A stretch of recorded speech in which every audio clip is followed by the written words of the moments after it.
بسم اللہ الرحمن الرحیم۔ السلام علیکم۔ دل کی پرخلوص دعاؤں کے ساتھ زہرا و اس میں خوش آمدید۔ 21 رمضان المبارک حضرت علی رضی اللہ تعالیٰ عنہ کی شہادت۔ خلیفہ چہرم حضرت علی رضی اللہ تعالیٰ عنہ وہ خوش قسمت انسان ہیں جنہوں نے بچوں میں سب سے پہلے اسلام قبول کیا اور اسلام کے اولین مسلمانوں میں تیسرے نمبر پر ہیں، جو بچپن میں نہ صرف حضور کے ساتھ رہے بلکہ آپ ہی کی آغوش محبت میں پرورش و تربیت پائی۔ حضور نے آپ کو اپنی دامادی کا شرف بخشتے ہوئے اپنی سب سے چھوٹی اور لاڈلی بیٹی خاتون جنت حضرت سیدہ فاطمہ الزہرا رضی اللہ تعالیٰ عنہ کے ساتھ آپ کا نکاح فرمایا۔ آپ جنتی نوجوانوں کے سردار سیدنا حضرت حسن رضی اللہ تعالیٰ عنہ اور سیدنا حضرت حسین رضی اللہ تعالیٰ عنہ کے والد گرامی ہیں۔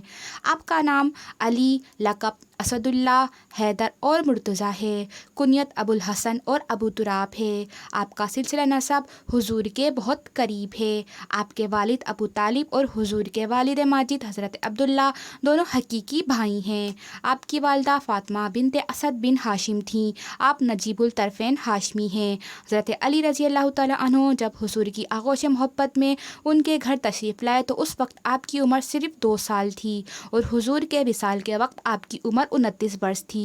اس طرح 27 سال کا عرصہ آپ کو حضور کی شفقت و محبت اور صحبت فیض میں گزارنے کی سعادت نصیب ہوئی۔ آپ عشرہ مبشرہ جیسے خوش نصیب صحابہ کرام میں شامل ہیں جن کو حضور صلی اللہ علیہ وآلہ وسلم نے دنیا میں ہی جنت کی بشارت و خوشخبری دی۔ حضرت سعد بن ابی وقاص سے روایت ہے کہ حضور نے حضرت علی سے فرمایا کہ تم میری طرف سے اس مرتبے پر ہو جس مرتبے پر حضرت ہارون علیہ السلام حضرت موسیٰ علیہ السلام کی طرف سے تھے، مگر بات یہ ہے کہ میرے بعد کوئی نبی نہ ہوگا۔ ایک موقع پر حضور صلی اللہ علیہ وآلہ وسلم نے فرمایا کہ علی سب سے اچھا فیصلہ کرنے والے ہیں۔ آپ معمولی لباس زیب تن فرماتے تھے۔ آپ کا امامہ اور عبا بھی سادہ تھا۔ گفتگو علم و حکمت اور دانائی سے بھرپور ہوتی تھی۔ آپ امت کے قاضی، اسلام کے شہسوار، جن کو شجاعت و بہادری کی وجہ سے اسد اللہ کا لقب ملا۔ آپ میدان جنگ میں تلوار کے دھنی اور مسجد میں زاہد شب بیدار تھے۔ مفتی و قاضی اور علم و عرفان کے سمندر تھے۔ بلند عزم و حوصلے کے مالک، سخی و فیاض اور دوسروں کے دکھ درد میں شریک ہونے والے، غلام کو آزاد کرتے، کھیتی باڑی کی دیکھ بھال کرتے اور کنویں سے پانی نکالتے، اپنے دور خلافت میں بازاروں کا چکر لگا کر قیمتوں کی نگرانی فرماتے، گداگری سے لوگوں کو منع کرتے، انتہائی متقی و پرہیزگار اور عبادت گزار تھے۔ جب نماز کا وقت آتا تو آپ کے بدن پر لرزہ طاری ہو جاتا اور چہرے پر زردی چھا جاتی۔ کسی نے اس کی وجہ پوچھی تو فرمایا کہ اس امانت کی ادائیگی کا وقت ہے جس کو اللہ تعالیٰ نے آسمان و زمین اور پہاڑوں پر اتارا تو وہ اس بوجھ کو اٹھانے سے عاجز ہو گئے۔ ام المومنین حضرت عائشہ صدیقہ رضی اللہ تعالیٰ عنہ فرماتی ہیں کہ حضرت علی رضی اللہ تعالیٰ عنہ قائم اللیل اور صائم النہار تھے۔ آپ میں عجز و انکساری نمایاں تھی۔ آپ اپنے عہد خلافت میں بازاروں میں تشریف لے جاتے تو وہاں جو لوگ راستہ بھولے ہوئے ہوتے انہیں راستہ بتاتے، بوجھ اٹھانے والوں کی مدد کرتے، خلیفۃ المسلمین ہونے کے باوجود زندگی انتہائی سادگی سے گزارتے، نمک، کھجور، دودھ اور گوشت سے رغبت تھی۔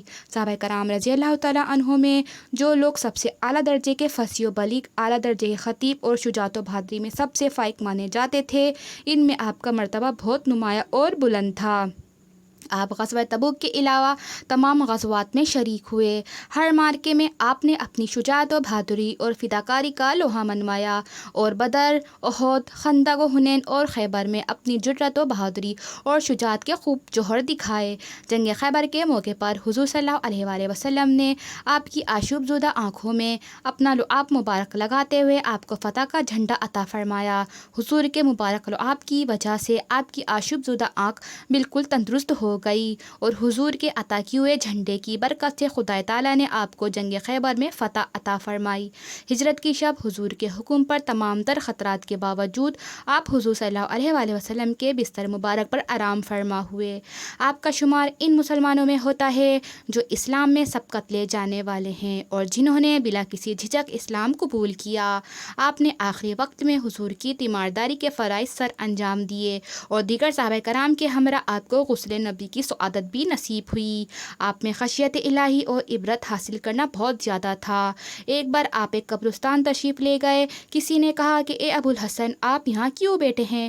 آپ نے جواب میں فرمایا، میں ان لوگوں کو اچھا ہم نشین پاتا ہوں، یہ کسی کی بدگوئی نہیں کرتے، آخرت کو یاد دلاتے ہیں۔ ایک مرتبہ جلیل القدر صحابی سیدنا حضرت امیر معاویہ رضی اللہ تعالیٰ عنہ کے اصرار و خواہش پر حضرت زرار اسدی نے سیدنا حضرت علی کے اوصاف بیان کرتے ہوئے کہا کہ اللہ کی قسم، علی بڑے طاقتور تھے، فیصلے کی بات کہتے تھے اور انصاف کے ساتھ حکم دیتے تھے۔ علم و حکمت ان کے اطراف سے بہتے دنیا اور اس کی تازگی سے متوج ہوتے تھے۔ رات کی تنہائیوں اور وحشتوں سے انس حاصل کرتے تھے، روتے بہت تھے اور فکر میں زیادہ رہتے تھے۔ لباس ان کو وہی پسند ہوتا جو کم قیمت ہو اور کھانا وہی مرغوب ہوتا جو ادنا درجے کا ہو۔ ہمارے درمیان بالکل مساویانہ زندگی بسر کرتے، اور جب ہم پوچھتے تو جواب دیتے، باوجود یہ کہ ہم ان کے مقرب تھے، مگر ان کی ہیبت کے سبب سے ان سے بات کرنے کی جرت نہیں ہوتی تھی۔ وہ ہمیشہ اہل دین کی تعظیم کرتے تھے اور مساکین کو اپنے پاس بٹھاتے تھے۔ کبھی کوئی طاقتور اپنی طاقت کی وجہ سے ان سے ناجائز فائدہ اٹھانے کی امید نہ کر سکتا تھا، اور کوئی کمزور ان کے انصاف سے مایوس نہ ہوتا تھا۔ خدا کی قسم، میں نے بعض اوقات دیکھا کہ جب رات ختم ہونے کو ہوتی تو وہ اپنی دھاڑی پکڑ کر اس طرح بے قرار ہوتے جس طرح کوئی سانپ کے ڈسنے سے بے چین ہوتا ہے، اور وہ بہت دردناک آواز میں روتے تھے اور فرماتے، اے دنیا، میرے سوا کسی اور کو فریب دے، تو میرے سامنے کیوں آتی ہے، مجھے کیوں شوق دلاتی ہے؟